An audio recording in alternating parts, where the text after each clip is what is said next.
W Radio.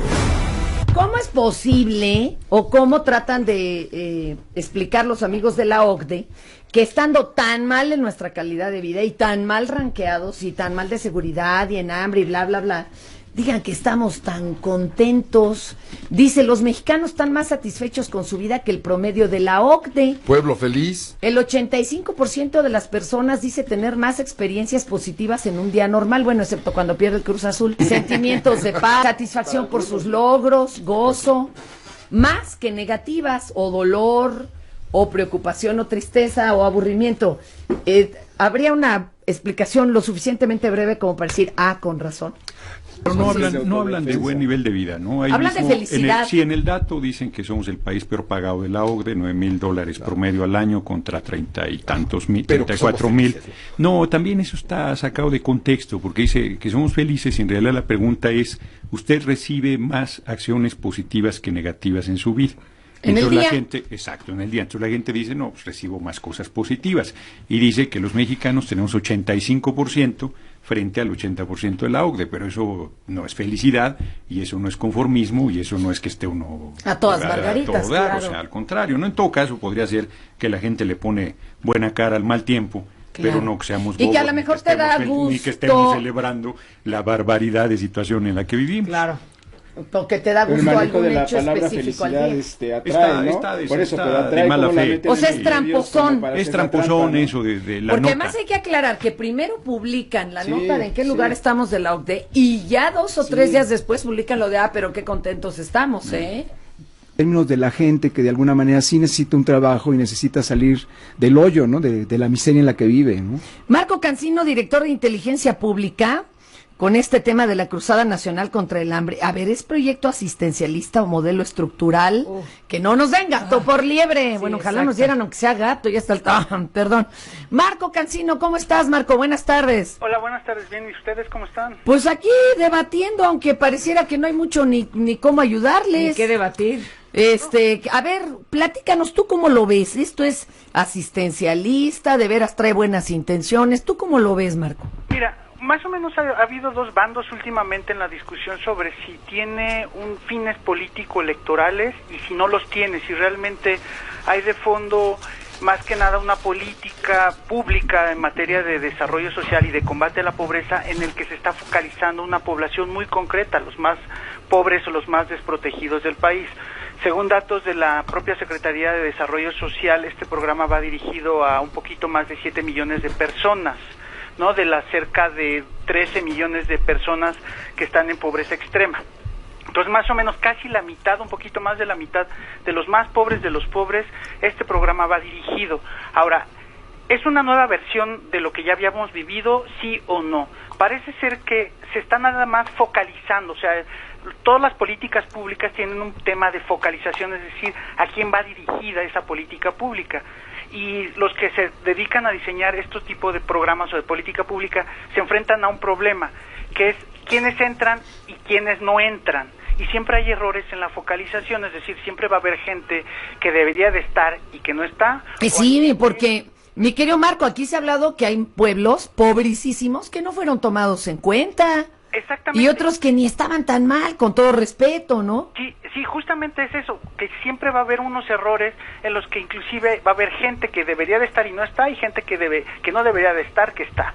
Ahora, la idea de que estos profesionales se dedican a diseñar las políticas públicas es que a través de la experiencia traten de reducir este error de focalización que le llaman. Ahora, hicieron algunos analistas algunas investigaciones y evaluaron un poco la información con respecto a las características de los municipios que estuvieron, de estos 400 municipios pobres de los pobres, estuvieron incluidos dentro de este modelo, y entre ellos está Javier Márquez, José Merino, Oliver Azuara, tratando de alguna manera de ver si estos municipios realmente son los más pobres o hay una intención política electoral detrás del programa. Es que más que error parece eso, ¿no? Mala leche. Ahora, no, ahí no hay error. Ellos más o menos tratando de analizar desde distintas son comunidades perspectivas, perfectamente seleccionadas. tratando de analizar desde perspectivas estadísticas, con modelos estadísticos, tratar de ver si había suficientes elementos y argumentos para decir que estas políticas públicas tenían un fin electoral. Ellos dicen, al final concluye Pepe Merino y sobre todo Javier Márquez y Pepe Merino diciendo, no necesariamente, o sea, no hay suficiente evidencia que diga que efectivamente desde el punto de vista técnico, estadístico, que tiene un tinte electoral. Eso es algo que a mí me gustaría resaltar. Justamente ellos trataban de contestar esa pregunta. ¿Hay un trasfondo electoral? Estadísticamente ellos no pudieron demostrarlo, pero si está el otro... Pues son unos ignorantes, man, si no pueden demostrar eso, está a la vista de todo mundo, cualquiera que tenga ojos para verlo. Bueno, al rato vamos a enlazar a Pepe Merino, de hecho, para que nos cuente. Sí, y política asistencialista puede realmente reducir o combatir la pobreza. Momentáneamente sí, porque te está dando de alguna manera recursos adicionales para que tú puedas mejorar, aumentar tu ingreso y por lo tanto los recursos disponibles o los alimentos a los que tú puedes comprar. Ahorita le vamos a hablar a Pepe Merino a ver qué nos cuente él, mi querido Marco, y te invitamos otro día aquí en vivo a estos lugares, ¿te parece bien? Perfecto, muchísimas gracias. Gracias por tu opinión y tu punto de vista, mi querido Marco, y pues ahí quedó. Ahora vamos a echar la pelotita a Pepe, ¿no? A ver que él nos cuente cómo eligieron a los que eligieron. Adela Ventura, felicidades, señor Fernández Noroña, necesitamos mejores salarios, estoy de acuerdo con usted, yo gano 349 pesos a la semana, trabaja en el municipio de Hidalgo. 349 a la semana. Hoy. Estamos hartos del robo en los sueldos. Si se redujera, estamos hartos del robo en los sueldos. Si se redujera justamente el de las señoras que están en el gobierno, podría haber dinero para la gente más necesitada. Susana Ortiz. A ver acá, compañera. Chiquita Arroz. Qué oferta la Cruzada Nacional, ni qué nada contra el hambre. Aparte es una burla a los mexicanos y va a haber más hambre. Vean cómo está el precio del huevo, las verduras. Bueno, hay que ver lo que ya no está contemplado en la canasta básica. Una canasta básica que debería de contemplar hasta divertimento, esparcimiento y distracción. No, pues hasta creen, si ya no hay arroz, ya no hay frijol. A ver, vamos en la línea con Pepe Merino, politólogo, profesor en el Instituto Tecnológico Autónomo de México, el ITAM. Mi querido Pepe Merino, te aventaron la pelotita al aire, ¿cómo ves, compañero? ¿Cómo? Pues sí, es que hablando con Marco Cancino, nos dijo que tú fuiste de aquellos que hicieron la inteligencia pública para saber a cuáles de los, ¿a cuáles 7,000 de los 15,000 municipios meca empobrecidos eran los que se tendría que ayudar? En la mesa tengo dos posturas, de una vez te la digo, el doctor Raúl Villamil y el señor Fernández Noroña, que dicen que la verdad la selección estuvo amañada. Cancino nos dice que era imposible amañarla, que si se considera que no es justa, tal vez sea un mero error. ¿Tú qué nos cuentas, Pepe? ¿Cuáles fueron sus parámetros? Yo lo que hice fue una cosa muy sencilla, que es un estudio estadístico, es un análisis estadístico, ¿no? Entonces, yo, la verdad, sí esperaba encontrar algún tipo de sesgo electoral en la selección de los municipios. Y lo que encontré, bueno, para empezar, hay 2,000 municipios que no están en la cruzada y no tenían por qué estar. Y hay 318 que sí tenían que estar en la cruzada y están dados los niveles de pobreza alimentaria y de pobreza extremos. Pero, ahora, eso ya te da indicaciones de que algo, en realidad, no muy raro está pasando, porque 95% del total de municipios están bien clasificados. O no están y no deberían estar, o sí están y sí deberían estar. Pero hay 82 que no deberían estar y sí están, dados sus niveles de pobreza, y 53 que deberían estar y no están. Y entonces lo que hice fue analizar con base en algunas variables electorales, cómo han votado, si han votado por el PRD, por el PRI, con qué márgenes de distancia, si votan dividido, etcétera. Y en realidad pues no hay ninguna relación con ninguna variable estadística. O sea, lo que sí hay es un sesgo hacia poblaciones urbanas, por ejemplo, que se explicaría por qué seleccionaron Cuernavaca, por ejemplo, en Morelos, y un sesgo hacia municipios que ya reciben montos importantes de oportunidades. Entonces, lo que yo acabé pensando es, bueno, este no es un programa electoral quizá, pero es un programa que no está bien diseñado. y eso me preocupa porque al final del día tenemos 15 años, 16 años de un programa social importante, ¿no? Que es Oportunidades, al principio Progresa, que tiene un padrón transparente, que puedes consultar objetivos, población objetivo, etcétera. Y esta administración se improvisa un programa para combatir el hambre, en donde selecciona municipios, pues que sí, algunos deberían estar, y otros que no, y lo hace simplemente para hacerle un programa nacional y alejando medio al tin marín municipios que ni tendrían que estar. A mí lo que me preocupa son los 53 municipios que sí deberían estar y no están, dado que tienen o muchos pobres alimentarios o un porcentaje muy grande de pobres extremos. Oye, además un día menos además, no pasa es nada, pararse ¿no? el cuello, finalmente, el que lo entrega, pues se para el cuello. Entonces, ¿esto es meramente asistencial o cómo lo ves tú, Pepe? Mira, yo lo único que te puedo concluir es, estadísticamente, probé que no hay ninguna relación con variables electorales, ¿no? Eso es importante. Oye, ¿quieres comentarle algo, no? A ver, quiere comentarle algo aquí el señor Fernández Noroña. No me cuelgues, Pepe. No, A ver. en realidad estaba viendo que me mandaba un Twitter el propio Pepe Merino, se pone aquí, yo no sería tan igualado, no lo conozco, sé que es José Merino, diciendo que yo le había dicho no sé qué cosa. Lo único que dije es que había mucha ignorancia si en la conclusión que habían tomado quien hubiera hecho ese trabajo decían que no había un manejo electoral. Se necesita ser más que ingenuo para pensar que el partido que ha hecho clientelas electorales, corporativismo, prácticas de aprovechar políticamente la pobreza de la gente, no está haciendo lo mismo en este gobierno. Digo, en el Estado de México, Peña Nieto, déjame terminar, déjame terminar, te he escuchado a pesar de no compartir lo que estás planteando. Te voy a dar oportunidad que tú digas lo que estás pensando. En realidad me parece increíble que un profesor del ITAM no pueda ver toda la manipulación política y electoral que hay detrás de ese programa. Pero además, ¿cómo se puede escoger municipios cuando el 60% de la población está en la pobreza? Está en todos los municipios del país, en todo el territorio nacional. No se trata de meter un municipio y sacar un municipio, se trata de enfrentar el problema verdaderamente, yo creo que no con programas sociales, sino con una política económica diferente, que no es el tema que estamos comentando. Entonces, yo francamente creo que se está haciendo un análisis muy ligero, que bajo el escudo de estadístico se está defendiendo las posiciones gubernamentales, y que es lamentable que así se haga, porque efectivamente en ciencias sociales todo tiene una posición política, tú mantienes una posición política, a mí me parece que eso es claro también, y en ese sentido fue mi comentario. No hubo, además fue un comentario puntualísimo, ahora me he extendido un poco más, y tampoco pretendo hacer un debate. En todo caso creo que eso, si se diera, habría que invitarnos a ambos a platicar nuestros puntos de vista sobre el particular, pero sí quise hacer esta precisión porque me pareció un poco insolente tu mensaje en Twitter sin que yo te conociera ni hubiera dicho nada en particular sobre tu persona. Adelante, Pepe. No, bueno, me parece un poco irrelevante.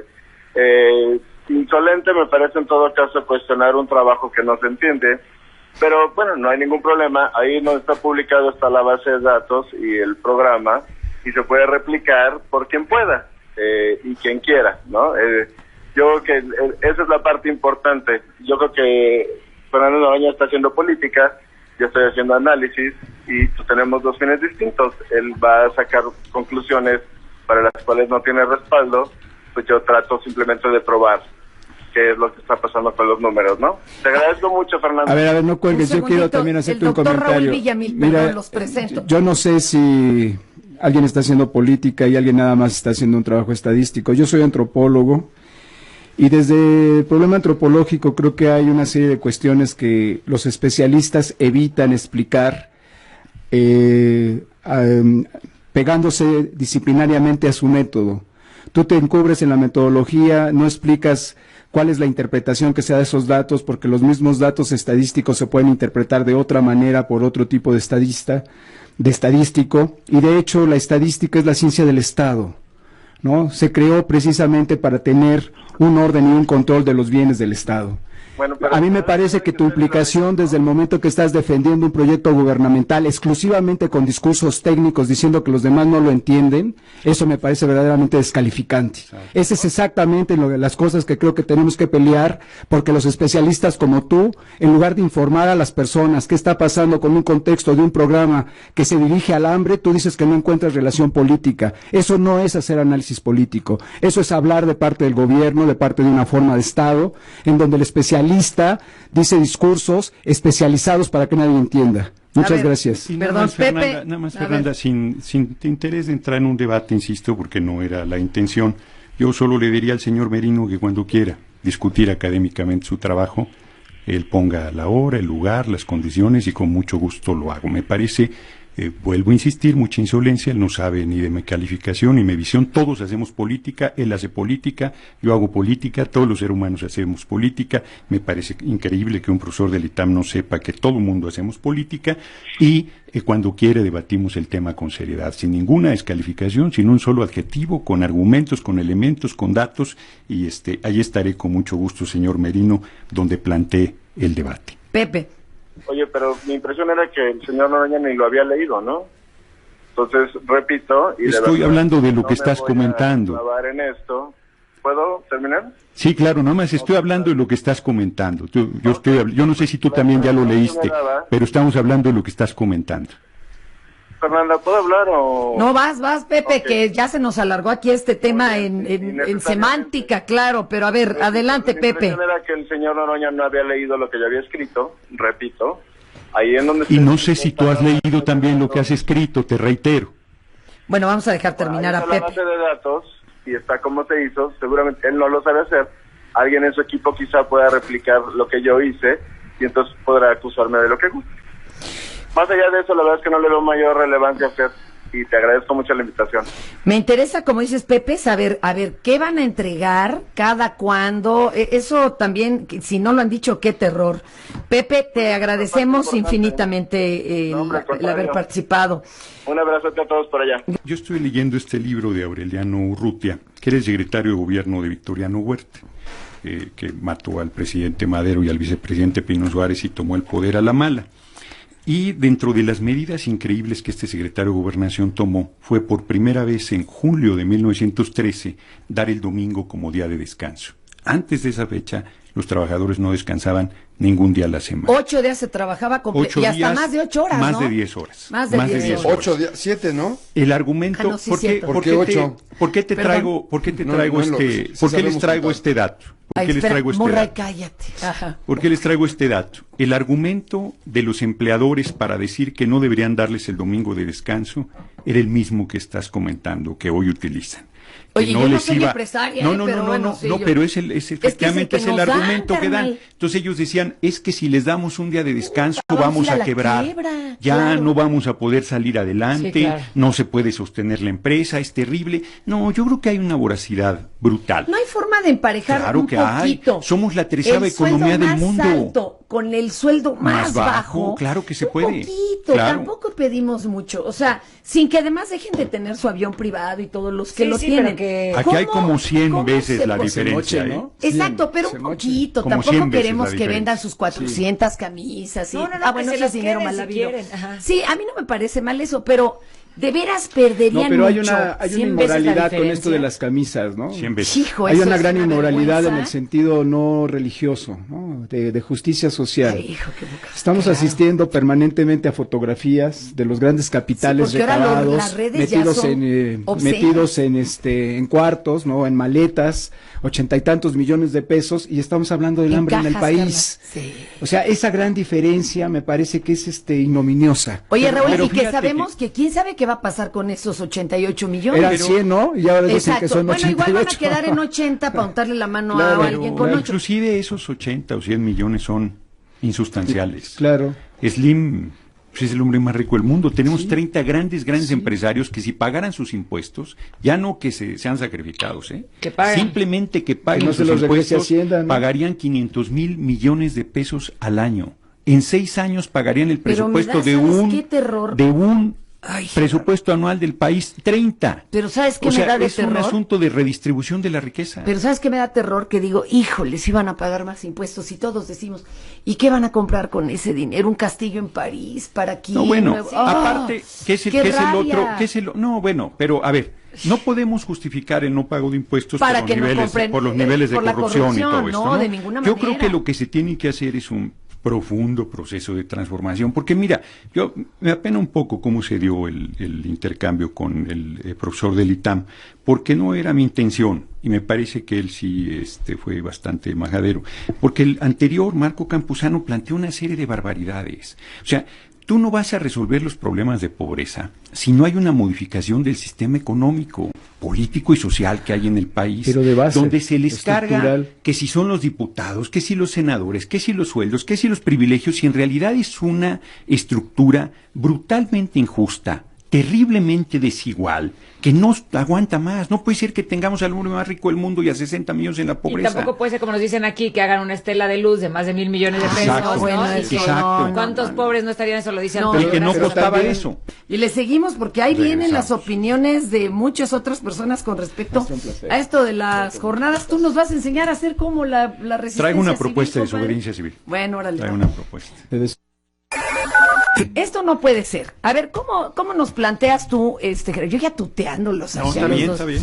Para la Jerry. desobediencia civil, Oye, Jerry, sin que nos vayan a balear o nos vayan a llevar a todos al tamborín, ¿verdad? A ver, ¿qué hacemos? Sí, fíjense que justo comentábamos, ¿no?, la importancia de las protestas, las manifestaciones. Primero a la gente le sorprende, o a algún sector le sorprende que la gente se manifieste, pues ni modo que no se manifieste si la están vulnerando, si la están atropellando, si la están pasando encima. Pongo un ejemplo muy rápido. Acabo de ir a comer, yo como todo el tiempo en la calle, fui a la Condesa y me comentan los meseros, fíjate que los dueños del restaurante, no ese, en otros lugares, se quedan con las propinas, se quedan con el 10%, nos castigan, abusan, y entonces me empiezan a llegar una serie de historias de terror, y entonces planteo en Twitter el tema, y entonces empieza a llegarme, pues tal empresa nos hace firmar contratos, las renuncias en blanco, y tal empresa nos hace grosería, y empiezan a salir una serie de atropellos verdaderamente Pero si no lo haces, terribles. no te dan la chamba. Bueno. Ahí están los pobres señores que despachan la gasolinera, que ni sueldo que ni sueldo tienen. tienen. Bueno, sí y no, Fernanda.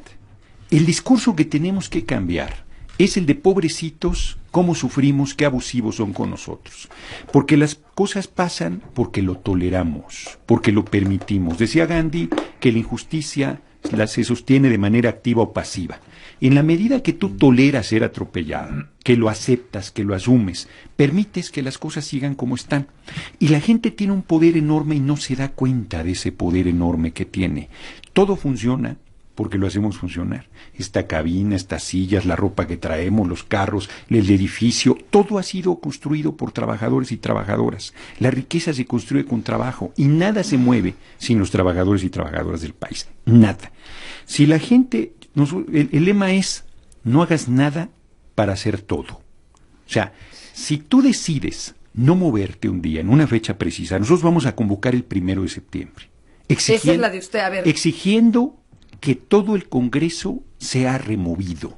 Los diputados, diputadas, senadores, senadoras, no porque no sirven para nada, está peor, sirven para joder al pueblo. Están tomando decisiones que ni ellos toman, sino se las mandan los de la cúpula del pacto, la cópula, les digo yo, del PRI y del PAN, y ahora también el PRD ahí, que es una cosa que no es institucional, ¿no? que es totalmente ilegal, que violenta apoya la simulación y violenta la institucionalidad del país, ¿no? Y están tomando decisiones contrarias a la gente. Todas las reformas que paro dan, generalizado. que es no vayas al trabajo, no vayas a la escuela, no vayas de compras 5, 10, 15, 20 días, los que sean necesarios. No hay gobierno que lo aguante, ¿eh? No hay gobierno que lo aguante. Y yo pongo varios ejemplos. Es que si A no, ver, pero tú vas a arrancar ahorita con un día, con el 1 de septiembre. No, el 1 de septiembre, todos los días que sean necesarios hasta que se vayan. Hasta que se vayan. Pero haría falta que de veras todos. O la inmensa mayoría. Porque si no, pues no. Pero el ejemplo es uno. Porque si todos decimos, bueno, a ver si el otro. No. Sí, pues el problema soy yo. No, el problema es cada uno de nosotros. No justifiquemos nuestra debilidad en la debilidad de los demás. Ni nuestro miedo en el miedo de lo de los demás. Sino tomemos el destino en nuestras manos. La indiferencia ¿no? de los demás. Y tendríamos que ganando esto, tendría que convocar elecciones extraordinarias, un congreso constituyente, pero pongo ejemplos. A mí la gente me dice, no, es que si no voy a trabajar me corren. Está Pues bien. sí, es que sí. Pues no, si faltas 2 días no te corren. Necesitas faltar 3 seguidos o 4 en un mes. De entrada puedes faltar 2 días y no te corren. Entonces, podrías iniciar con 2 días. Yo estoy diciendo que es corrido, pero podrías iniciar con 2 días. Ese argumento se hace a un lado. Pero hazlo de lado tantito, les digo. Bueno, entonces no vayas a la escuela. No, es que me reprueban. Bueno, está bien, hazlo a un lado. No vayas de compras. No, pues tú como fuiste diputado tienes la despensa llena, seguramente, yo tengo que comprar. Yo les pongo un ejemplo extremo. Yo soy ateo, pero todas las religiones del mundo hacen el ayuno como forma de depuración. La cuaresma era ayuno, no era que no comer carne. Los musulmanes ayunan, los judíos ayunan. Tú puedes estar 40 días sin comer, tomando 40 días, fíjate lo que digo. No estoy diciendo que eso hagamos, pero podrías estar 40 días sin comer y no te pasaría nada. Lo peor que podría pasar es que los que traemos sobrepeso lo resolveríamos rapidito. Es lo peor que podría pasar. Pero lo hacemos a un lado también, tampoco lo de compras. Entonces les pongo una cosa muy fácil. Digo, no veas televisión. ¿Y ahí qué argumento me van a dar? ¿Cuál va a ser la razón que van a dar para... ¿Quién va a entretener a los niños? Eso, ¿no? es nuestra única forma de entretenimiento. Entonces les digo, bueno, pues entonces ve televisión y no veas una de las dos televisores, ¿no? Y con eso ejerces tu poder.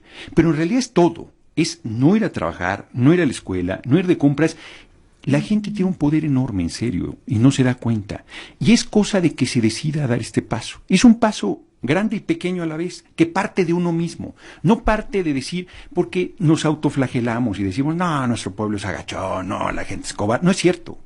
Lo que pasa es que la gente no nos ha visto todavía con los tamaños suficientes para encabezar esta transformación. ¿Qué te parece que no lo nos debatimos? ve patas para gallo, decimos nosotros. Oye, que lo debatimos y lo analizamos Órale. unos días antes del 1 de septiembre, es No, decir... nosotros le vamos a dedicamos convocar todo un el programa. 18 de junio. El 18 vamos a ir a la tumba del general Cárdenas.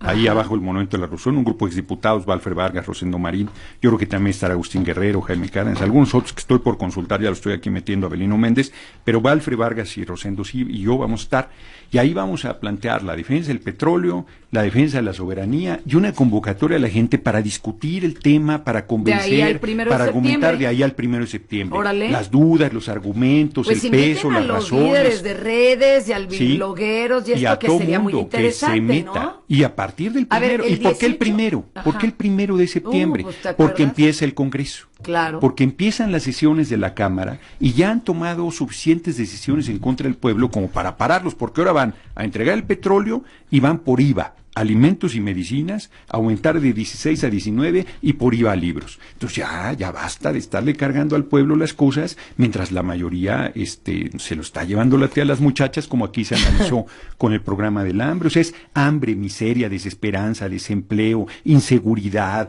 Bueno, acabo de estar con la que ya levantaron la huelga de hambre las madres de desaparecidos y desaparecidas. Pues sí. Un tragedión, hombre. Porque sí. ya les van a hacer su comisión. No, un tragedión. A ver ahí, si ahora sí encuentran algo, ¿no? Muchachitas de 19 años asesinadas, desaparecidas, violentadas. Son unos dramas espantosos y no pasa nada. Indignante. Hombre, no puede ser. O sea, Es ya indignante. Oye, pues tenemos necesitamos entonces dos ponernos fechas. el corazón El en su 18 lugar. de junio, para que nos recuerden esto que van a hacer, Sí. apúntate, Omar.